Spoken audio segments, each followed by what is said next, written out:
And 10 Pirate Ride. Given that this is already in the style of a game in FNAF VR, certainly does help in porting this to an arcade cabinet, but there would be some things that they'd have to change, like turning it into one of those like classic shooter arcade games where the screen scrolls as you fight off bad guys threatening innocent civilians, and it tells you what to shoot and what not to shoot.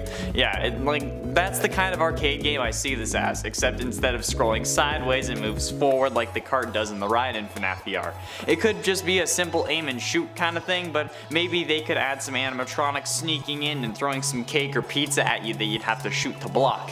This would be in order to end the game early, so that you'd then have to pay more tokens, or just straight up money depending on how the system was run, but based on modern practices I think it would be a token system because it probably would end up making them more money in the long run. And at 9, Fun with Plush Trap. Fun with Plush Trap is a simple game that would operate much like it did in FNAF 4 for the arcade cabinet. Despite having more of a presence in FNAF VR, the simplicity of the controls in FNAF 4 would be exactly how this game operates, just in an arcade cabinet, which would require you to just push a button to get the light to shine, and then you let go of it to turn it off and allow Plush Trap to move, giving you the 60-second countdown to a jump scare if you fail to stop him before the timer, or if he gets to you before you stop him.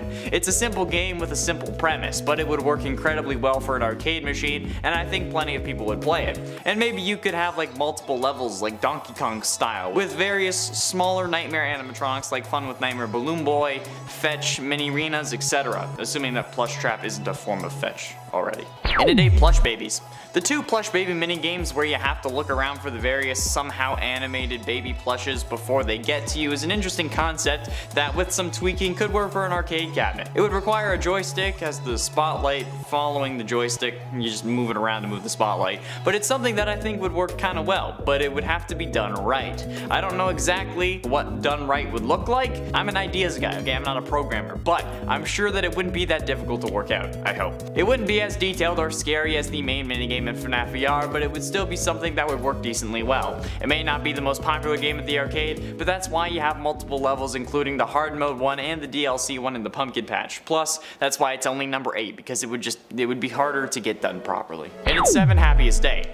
The Happiest Day minigame is some of the most important lore and moments in the series, with the original missing children from the first missing children's incident from 1985 getting their souls released, showing that there are multiple ways to deal with what would later be called Remnant, the infusion of metal and soul, or rather metal and extreme emotion, or maybe in Springtrap's case, metal. Get it? Because his human meat is also in the suit. Never mind.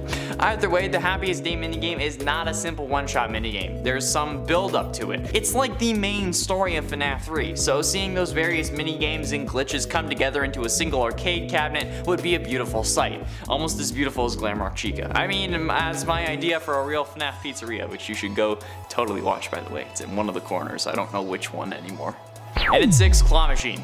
This is pretty dark, but you people seem to love that kind of thing. So what about a claw machine that was designed to be Baby while she was grabbing Elizabeth? Is that too far? Like a claw machine that's built to look like the baby animatronic on the outside with a window on the stomach where the claw would come out. And that's where the claw machine is. I think that would not only be a fun way to make it a FNAF themed claw machine, but it would also be dark as hell, and I love that kind of thing. Plus, it's about a fictional death, so it's not really distasteful. The idea also stands that this is something out of the box for this list, and I wanted to see what you thought about it, rather than just ranting on about the various minigames in the series for 10 minutes. However, it's time to get back to that, so moving on! Halfway through into number 5, Corn Maze. Corn Maze is one of the most stressful games in all of FNAF VR, compared only to the likes of the hallway from that very same DLC. Corn Maze revolves around you walking through a maze made of walls, not corn, for some reason, in search of colored keys. These keys unlock their respectively colored gate and result in you winning. However, Grim Foxy is chasing you and he always knows where you are. The only way to really get him off your tail, pun intended, is to hide behind cardboard cutouts after he notices you. The maze is also filled with clusters of crows that will alert Foxy to your location if stepped on, which will result in him finding you faster, as well as scaring the living hell out of you. This game, in the same vein as the Help Wanted flat mode version, but controlled with a joystick and buttons, would work incredibly well, and you wouldn't have to find all 4 keys to unlock a secret one. You just don't have a secret one, and you're golden. Man, I'm a genius. And at 4, Security Puppet. Ah yes, Security Puppet. One of the 3 mini games required to play through to completion for the Lore Keeper ending of FNAF 6. And let's be honest, you should always play mini games through to completion, otherwise it's just mean. The Security Puppet mini game was pretty simple. Keep the assigned child away from the exit. However, the only catch is that there was no assigned child until the 3rd time booting up the game, where the child will already be outside, thus you failing. We know that this child is Charlie, who goes on to possess the puppet, and this was the only time we've seen a kill from 2 different angles. However, a game kind of like a Where's Waldo kind of thing with security bracelets seems like a wonderful and simple idea, especially when we know what the character is really trying to prevent. Would there be a green bracelet character, or would we only be looking for the green band? I don't know, it would be up to Scott. Also, Scott, or I guess whoever takes over next, please do this. Getting close to the end in number 3, Deliver Pizzas. The mini game that opens FNAF 6 isn't like anything else we've seen. Okay, well, it's kind of like Take Cake, but this time you're throwing pizzas at kids' screaming faces, and honestly, I love that idea. The fantasy of throwing a pizza in the screaming kid's face has been present ever since those little buggers in my old building bounced their basketball off my door and made my dog go absolutely nuts. But even without my secret thoughts, this would still be a fun arcade game, and I'm not letting you fight me on this. The difficulty of the game was already defined even before the real FNAF 6 started, and it was cool. But then throw in added difficulty of it being a full game and you have a whole new experience. At least, I think it would be at least, so can't be sure unless we try. Penultimately, in number 2, Midnight Motorist. Midnight Motorist is another one of those games that you could test in FNAF 6 that just feels right. The game is pretty simple, but it's certainly exactly what we need in an arcade cabinet at a pizzeria.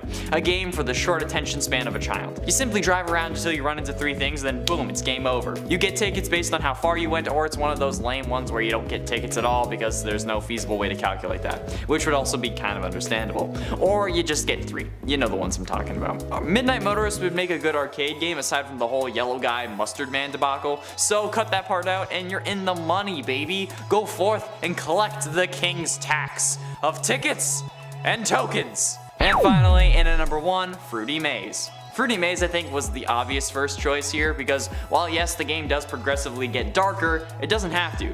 You can stick to the original like level 1 Fruity Maze motif, add a proper goal or objective, and then have a weird FNAF version of a Pac-Man style game. Boom, you're done. Just don't make it depressing and allow the player to continue as long as they can, just like a normal Pac-Man game would work, and you're good. And you're golden. Golden Bonnie, dare I say.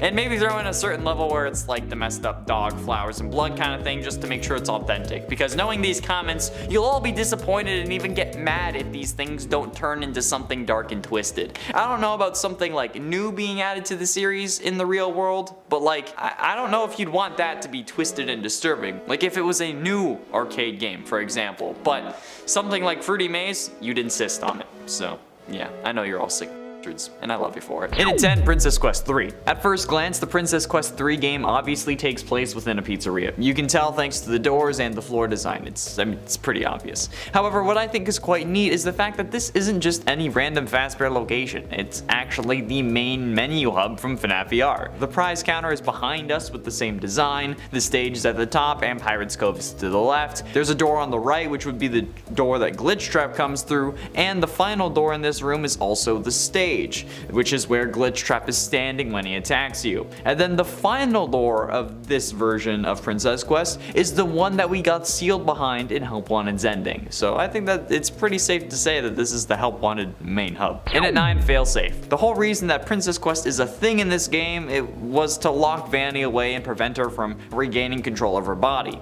So why did they create a sort of failsafe that allows her to escape?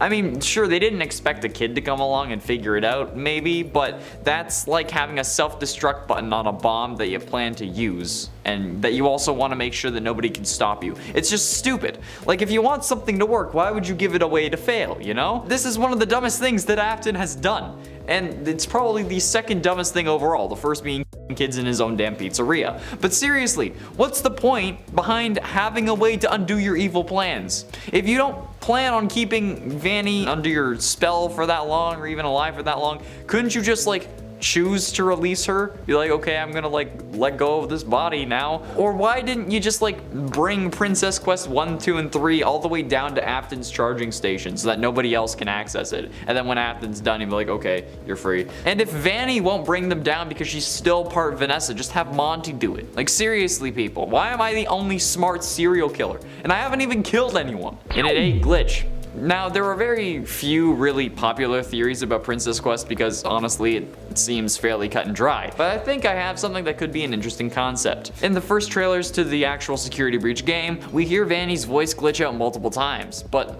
that never happens in the game. But why? My theory is that Vanny's voice could have been glitching out more because we were completing the Princess Quest games. If they wanted to continue that theme in the game, they could have, and as we progress through the story, we could end up hearing her glitch more and more. However, they had to keep the scope of the game smaller than they probably wanted to, despite already increasing the game size, and after all, they did release it unfinished. So, could this have been a planned feature? It would have been really cool, and it would have been a way to show us what we were doing with Princess Quest was actually having an effect on her, but I don't know if they planned it like that, but I think it would have been cool if they did. And it's 7 ported. Now, one of the lore duffel bags that you can collect throughout the Pizzaplex explains that these Princess Quest machines actually weren't normally arcade machines. They explain where they came from, and apparently the first one was ported from a mobile game, that obviously being a reference to the mobile version of FNAF Help Wanted. However, the one writing this report also questions why they would port from mobile, and honestly, that's a very good question. If the mobile game had worked to capture Vanny, like in the mobile version, why make it more accessible? Couldn't you have just kept it on the phone and buried the phone or something? And made it so much more difficult, even potentially impossible to free Vanessa from your control? Like, what was the point of porting it to an arcade cabinet if it's only going to make it easier for Vanessa to escape your clutches? I don't know, it doesn't make sense to me. I've tried to be an asshole before, and I wasn't able to, and I think this is why. Like, I cannot physically be a bad person, because if I was capable of doing that, I would be unstoppable. That's why they made me the hero. Because if I was bad, no one would defeat me. I'm too smart. And at 6, the Aftons. In the best ending, which is the Princess Quest ending, there are quite a few confusing moments. The most confusing one for me at least being the idea that Gregory would go get ice cream with Vanessa once she's done trying to kill him. Why would they do that? Some seem to think that it's because they're related or representing the Afton kids. And thanks to MatPat, there is a little more evidence to this. The ice cream that Vanessa gets while on the hill is very reminiscent of the ice cream cone that lured Elizabeth into Baby's arm grabbing or scooping range, whatever you want to say. And the cone has like the normal like soft serve, like you know when you go to Dairy Queen and you like order a cone but you don't get it dipped, it looks like that, except this time it's mint chocolate chip, okay? And it looks a lot like the tall soft serve cone that Baby presented Elizabeth in order to lure her closer, and then, you know, just, is that evidence or just a coincidence? That depends. What kind of leans it towards more evidence is the fact that Vanessa isn't the only one with a potentially symbolic dessert in her little clutches.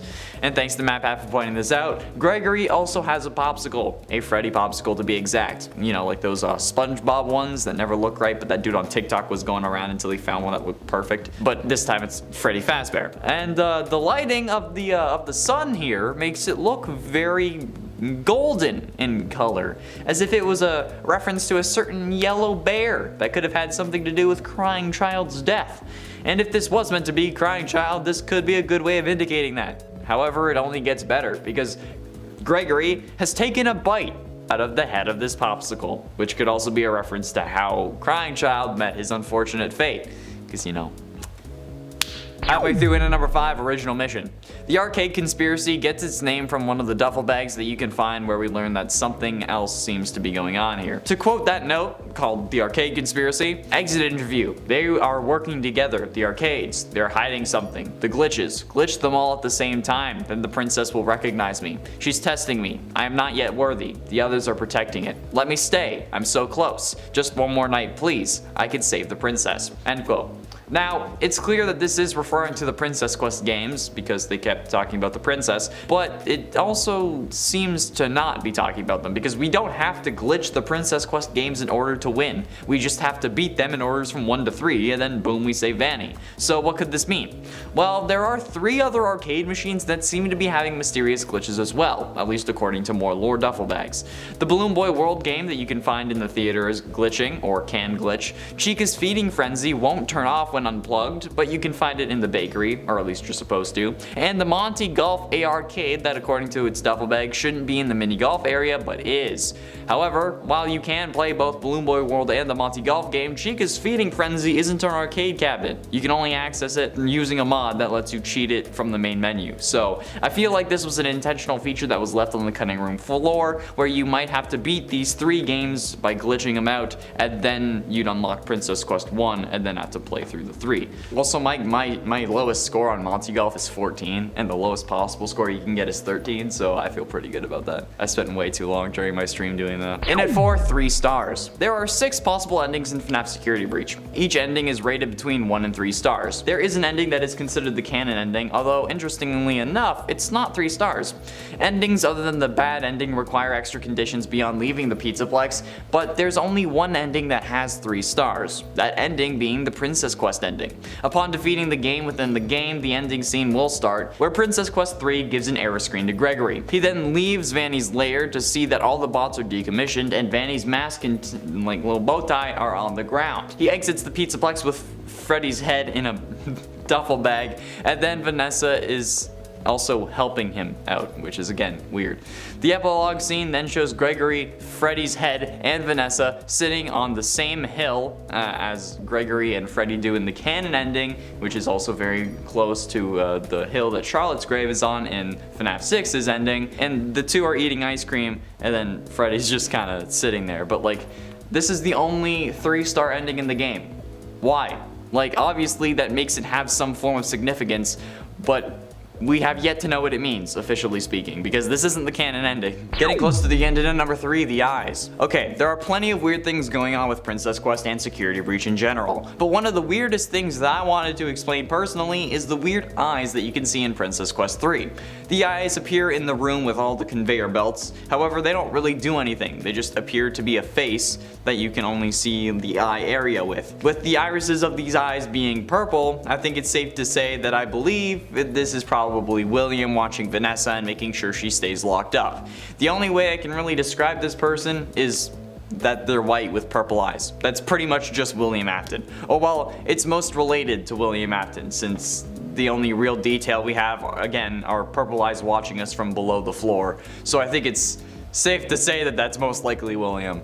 It's certainly something to look into further, maybe. It being William watching Vanessa is probably the closest we're gonna get. Penultimately, in at number 2, Cassidy. According to one adamant viewer on my recent 24-hour stream, there's a theory that the princess in Princess Quest is actually meant to be Cassidy. And while I don't agree with this theory, it's still a theory nonetheless, so I might as well talk about it. This theory generates from some apparent files from within one of the games. I'm guessing it would be Security Breach, given that there are 3 games in this one compared to the FNAF VR mobile port where there's only the one Princess Quest game, but apparently according to this viewer those files indicate that it was Cassidy. I don't know how they indicate it, they wouldn't elaborate, they just kept spamming the same message in chat despite me saying that I don't care that whatever YouTuber or whoever is saying that they found that, since this is clearly not the case. However, nonetheless, they still said it. The only reason I would possibly believe this was for purely symbolic reasons, since Cassidy is trying to torture William, at least if they are the one you should not have killed, which would end up giving her motive to free Vanessa from William's control. But that's the only reasoning I'd be able to think of for this theory, which makes it seem more like a hypothesis to me, especially because I believe that Crying Child is the one you should not have killed. And finally, in at number 1, Vanny. This is the theory that I truly believe, and that I'm pretty sure has been all but confirmed. Vanessa is certainly the princess that we play as in Princess Quest, since this game was used to lock her away in the first place in both Help Wanted as well as the first version of the game in Security Breach, which is just a recreation of the one that you play in the Help Wanted mobile port to further solidify that connection. There are also lore bags mentioning how Princess Quest was an arcade machine that was ported to the arcade machine medium from mobile, and they couldn't figure out why. So this is clearly the game that we dealt with in Help Wanted, and since we played as Vanessa in Help Wanted, it only makes sense that Vanessa is once again the princess we're playing as, who inevitably gets caught by Glitch Trap, and then we have to fight our way back out to our body as indicated by the sword we get in chapters 2 and 3. The biggest piece of evidence here is the final door. That is in essence an exact 16-bit replica of the door that we get shut behind in Help Wanted's true ending, which we again do as Vanessa. Starting us off in at number 10, FNAF 1 and 2. You can play through some of the original FNAF games in Help Wanted, however, these are actually terrifying. Aside from always having to keep the cameras on, you can also get jump scared by Foxy instantly if you poke your head out the office, and then you have to watch the animatronics walking right next to the door as they move past you into the office. While this makes it scary, the real terrifying part is scale. These animatronics are so freaking huge when you look at them from this perspective. When it's a stationary 2D camera and they aren't right next to you, it's fine, but adding that extra dimension really shows how small everything is in comparison, and it's evident from the main loading screen that you aren't as tall as you normally are. Being taller than your enemy can give you a sense of power. It's why people aren't scared in the first game. It's because of the sense of scale. FNAF 1 and 2 do it wonderfully in VR. Number 9, Funtime Foxy Dark Room. What's worse than being alone in a pitch black room, only being able to see where you are going with the aid of a camera flash? Nothing, other than the 8 numbers that come after this. The Funtime Foxy Dark Room is one of the most terrifying and difficult dark rooms in the game, hence why it's the last one you unlock. Nothing but you and James Charles looking Foxy trying to get you to say hi sisters. And the blacklight mode is even worse. The room is filled with all the other animatronics and it makes it extremely terrifying. The animatronics move with the light so you see where you're going, but so do they. It's one of the worst things in the game, and honestly I'm thinking I should have put it higher on this list, but I mean, like, these next 8 are terrifying, man. They're freaky. Hardcore freaky. And it ain't trick or treat. This game is like if you want to go up to the house that clearly has someone sitting on a chair in a scarecrow costume who's waiting to scare you. That's how it feels. Because they all get some sick form of joy out of scaring children. Look, I won't kink shame on this channel unless it's this. Okay? This happened to me so many times as a kid, I'm deeply ashamed of how many times it got me. Well, basically, if you play this game, it's that same situation, only after opening the door. You ring the bell and then someone will come to answer the door. You must be really creepy and look inside the windows to see who is coming to the door and wear the right mask. Basically, if an animatronic is missing, it's the one at the door. But sometimes Mangle is there and blocks the way unless you wear her mask, and then you gotta look back at the window, you gotta take it off and stuff. It's terrifying, and they wait a good few seconds before opening the door, only making the anxiety worse. Plus, if it's not it, you don't see it, you just get jump scared. And it's 7, Foxy Repair. Out of all the animatronic repairs, the Foxy one has to be the most horrifying. He is constantly moving, and this is by far the most intense version of any animatronic repair. You need to keep an eye on Foxy at all times while searching for specific colored batteries, and if you mess up or he punches you in the face, he disappears and then just comes sprinting at you like me when I hear that there's a deal on Steam. When I hear that, I book it home, man. I need my cheap games. It's still horrifying no matter what, and while yes, it may not be an instant jump scare, you can see him running at you and is one of the worst things in the world. Plus, in blacklight mode, he's all burnt up and destroyed, and it looks like the devil has come through and he's using Foxy as a meat suit. He's glowing and just burnt, and it's so intense. Just don't play it, okay? Don't play this game. I'm traumatized. And at 6, Entered Vent Repair. The Mangle Vent Repair I've played on the channel, but Entered Vent Repair I was just way too scared. It's intimidating, okay? It's horrific. While in the Mangle Vent Repair, you can prolong the situation as long as you want by looking at Mangle, and the Entered Repair you have to be quick. And the puzzles are even crazier. You need to follow wires, hit the right buttons, and then move gears and pipes around to connect stuff. It's so confusing and intense. I don't want to solve the puzzles when I'm scared, okay? And I'll be scared the whole time. Have you seen me play this game? I get scared for every single little thing that happens, especially the fan. I can't even get through the freaking Foxy pirate ride without going absolutely horrific, especially with those helpy sections. Yeah, that's right, I don't forget.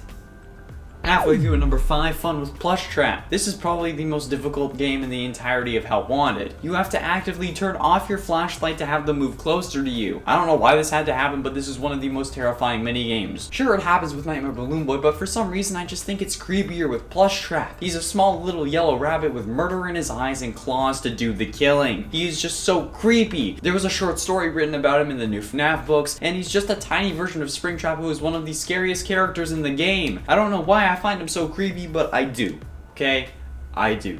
While FNAF 3 may have less animatronics, it has more mechanics, introducing the separate air vent camera, the ability to hallucinate, and the systems that you need rebooting, and you have one hell of a minigame. With 5 nights of this crap along with the jump scares that come along with the ventilation issues, it can just be hard to keep your cool. Sure, you can keep Springtrap in the furthest corner, but if a system goes down, you're hella panicking and it's clear why. This game is one of the scariest this series has released, with jump scares that don't kill you, so you need to keep on your game after the fact, plus the almighty Springtrap character coming after you. You're totally screwed if you think that this will be a normal FNAF playthrough. While things may be technically easier since there's only one animatronic and you can lure them around, it's still horrifying and there is no way I want to play this ever again. Why do I play this game? In a 3 corn maze. If needing to stay still and constantly be stalked is bad, what about being stalked by a giant fox that is glowing from the inside with a killer instinct and the height advantage? Well, welcome to the corn maze minigame. The corn maze is by far the best minigame in the DLC for Help Wanted. You have to walk around a maze while hiding from Grim Foxy and looking for 4 different keys. You can get only 1 key and escape, or you can go for all 4, the glitch key, and then the secret ending, which I've gotten personally. However, this is incredibly intense. You get used to Foxy, but damn, those crows that are sitting on the ground in clusters get me every single time because I'm too busy looking for keys when I should be looking out for crows.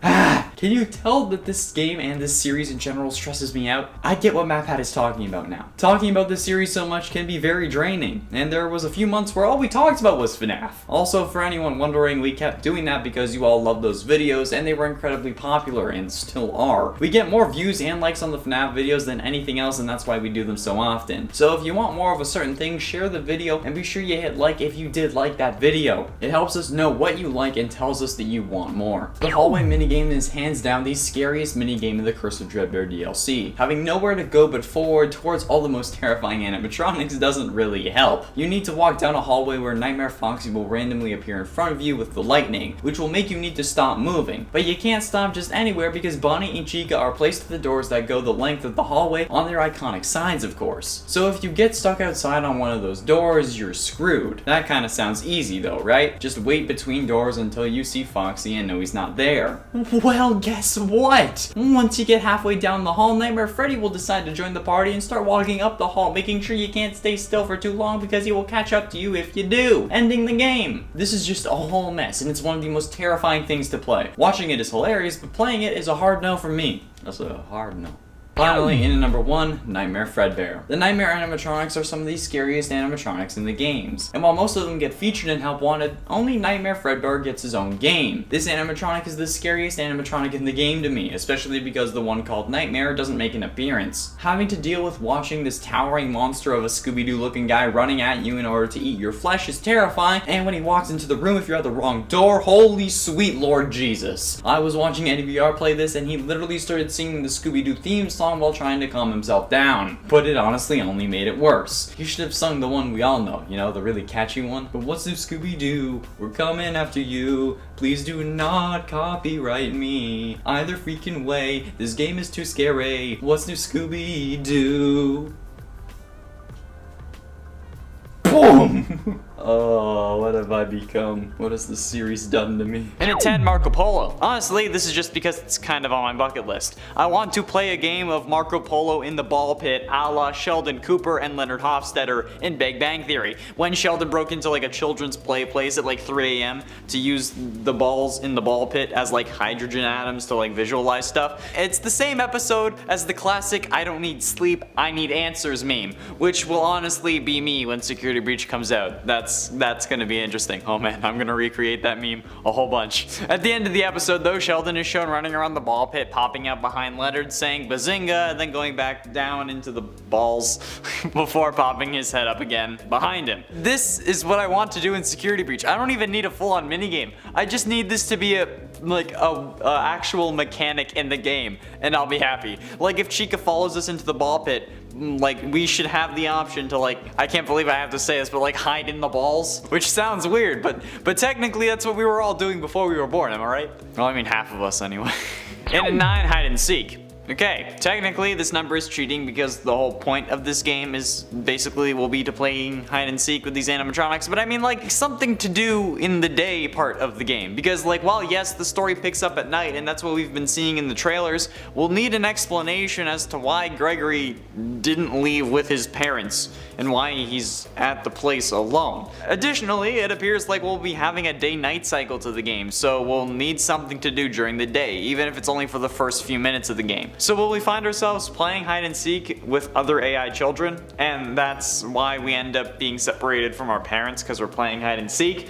Plus, it would also serve as an easy way to introduce the mechanics that we'll be using throughout the entire playthrough with this minigame, because again, this whole game is basically going to be hide and seek. So honestly, I think it's a pretty solid idea, but knowing FNAF, it's never what I think. It's a day off at least. And an 8, tag. I know you may think this sounds stupid, but tag or some game like that with these animatronics would be interesting as hell. With the various different animatronic abilities from the looks with Monty's strength and most importantly Roxy's speed, classic children's games like tag or hide and seek like I just mentioned are definitely a fun addition. And let's be real, okay? Kids at a Pizzaplex like this are going to be playing these games anyway. And if FNAF wanted to finally introduce a multiplayer element to this game, this would be the way to do it. By having like crab style minigames with classic children's games. Maybe having someone be an animatronic instead of a kid, like whoever is it would be Roxy or another animatronic, each with a different ability or something. Or in hide and seek, whoever is searching is also an animatronic. I mean, I don't know, it could be a good way to introduce a multiplayer element to the series that's been understandably single player so far. However, with Vanny saying that she has all of our friends in the first FNAF teaser ever for this game, could that really have been Steel Wool hinting at multiplayer minigames online? And it's 7, 8-bit minigames. The 8-bit minigames are a staple in the FNAF community, and are some of the parts that reveal the most lore about the games. The 8-bit minigames revealed the first victim, the detailed origins of the puppet, and even what William did after killing Charlotte. The minigames have been incredibly helpful in figuring out the absolute bonkers lore of the series. The 8-bit minigames were even crucial in finding the good ending of FNAF 3, since we had to complete the Happiest Day minigame in order to get the good/canon ending and release the souls of the original 5 missing children. So these minigames have become an integral part of the series, and to omit them from this game would be a mistake and a disservice to the series that has been featured alongside God of War and Call of Duty because of the lore that built the fanbase. So there better be one, at least. And at 6, animatronic boxing. Like, okay, I doubt this will happen, but I really straight up just want to have a full-on fight scene between us as Freddy and another animatronic. Probably Monty because he seems to be the strongest character, but I picture a fight like Godzilla versus Mechagodzilla. I want it so bad. It's certainly an interesting thing that I want to happen, and based on what we've seen in the various trailers, it's not going to happen at all. But this is the kind of thing I want from a FNAF game. I want to beat the ever-loving snot out of these animatronics with my own bare hands. Or I guess, in the case of a Freddy mech, my own bare hands. Get it? Cause he's a bear? No, okay, fine, just be lame. But like, imagine an animatronic boxing ring with like the kids on the outside cheering while we watch animatronics tussle or even like do it ourselves. That should be a whole separate game on its own. Great, now I want someone to make a FNAF Rock'em Sock'em Robots. If someone's doing that on Etsy, I'll buy it. Halfway through into number 5, arcade cabinets. With the Pizzaplex having their own arcade section, like basically any Chuck E. Cheese would, the idea of the arcade games, or at least a couple of them actually working, would be pretty cool, especially things like pinball or something. This could also be a great way to introduce the 8-bit minigames into this style of game, since Between Nights doesn't really seem like it's gonna happen when the game only looks like it's planned to be like a one night long kind of thing. And in addition to that, this would also be an interesting way to incorporate my ideas of how they could make like a real life Freddy Fazbear's, where they had like the custom arcade games about Midnight Motorist and Fruity Maze and whatnot. So maybe we'll end up seeing a couple of our old favorites in this new game. Hell, this could really just be the most successful pizzeria that someone made in Pizzeria Simulator, and then that's why there's a ball pit and like imagery of Helpy plastered on seemingly everything, which would be funny as hell. Like this whole pizzaplex came from one person that Henry used to try to lure William to his death, and now William's just using it to get to Gregory for whatever reason. That'd be an interesting theory. And at 4, bowling. Bonnie seems to be not appearing in Security Breach, however they'll be there in spirit. They'll also be there as the mascot of the bowling alley that seemingly appears on the upper level of the Pizzaplex's main area. I don't expect this to be like Wii bowling, although that would be fun as hell, but instead, if there is a bowling minigame, I think it would just be like a simple, like you grab it and then you throw it and just kind of hope you hit some pins. Nothing too extreme with like a scoring system or anything, but just some small time fun, you know? Like how if you're playing Gary's mod and a map you're playing on during like TTT or something has a bowling alley kind of thing, like TTT underscore or bowling alley, for example. Man, I just realized how few people may actually know what I'm talking about and know what Gary's mod is, and not know the joy that is Yugs Cast TTT videos. Wow, I feel old now. Let's move on before my hair turns gray on camera. Jeez. Getting close to the end in number 3, go-karting. Roxanne seems to be the speed demon of this game, only further enhancing her connection to Foxy. However, with this comes her go-karting track, which we've seen briefly in one of the trailers from what I remember, but we've also gotten a closer look at with some promotional photos unlocked during Daco's charity livestream. But come on, a freaking go-kart racing track would be absolutely incredible. This FNAF game has the ability to cross so many genres if they do this properly. Like, if things work out and they play this right, Security Breach could open a whole load of people to the world of FNAF just because of the variety present within the minigames. And if you need to play through the story to unlock those minigames, then they have to get immersed in the story and the gameplay of the actual series as well, and not just playing it like for like Mario Kart but FNAF. Imagine that though, like a Mario Kart FNAF where you play as like Gregory or other various animatronics, even unlocking them as playable characters as you progress through the story. I mean, it's probably not going to happen, especially not like that, and we're probably hyping this game up way too much for it to reasonably meet expectations, but that's what happens when you get a fan base that's absolutely this freaking bonkers, Scott, so good job. Maybe you should have just given us the lore straight up. But ultimately, in number 2, mini golf. Thanks to trailers and some stills from promo images, we know that Montgomery Gator is going to have his own form of mini golf course in the Mega Pizzaplex, meaning hopefully that we'll get some form of mini golf minigame. Mostly because with everything being shut down, I need my ability to mini golf. Plus, every girl I suggest it to ends up ghosting me. So if I can't do it in real life, I better damn well be able to do it in Security Breach. I mean, the game was delayed not only due to COVID, but originally because Steel Wool wanted to make the game bigger than Scott's original scope, right? So maybe they figured if we're adding all these sections, maybe we should make them into playable minigames and like a special daytime Pizzaplex minigame menu or something from like the home screen or something like that.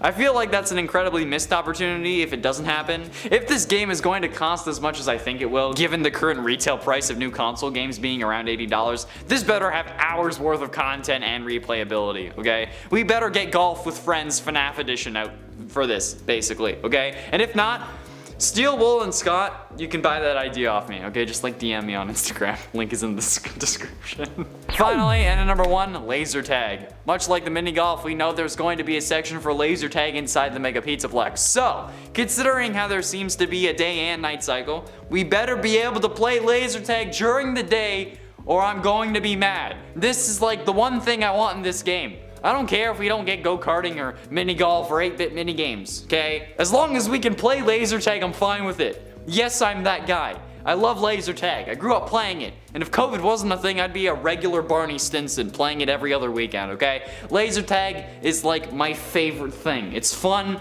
active, and I get to take out my anger by shooting lasers at little kids, okay? And especially given what the FNAF series has done to me, I think I've deserved that, okay? I think I've earned it. In my hometown, there was like this laser tag place called Laser Extreme, okay? And it was my favorite place to go. I'd go with my friend Nick, and we'd wreck kids using superheroes as code names, and then I'd go with my friend Cameron, and then that's where he got his nickname of Spike, and it's become a meme at this point, okay? Those were the days. It unfortunately closed, and I think it was partially due to COVID. And Laser Quest blows. It's bad, okay? Don't go to Laser Quest. But being able to play against animatronics in the Mega Pizzaplex will make me happy. It would be like the pirate ride in FNAF VR. It's all I would do in that game.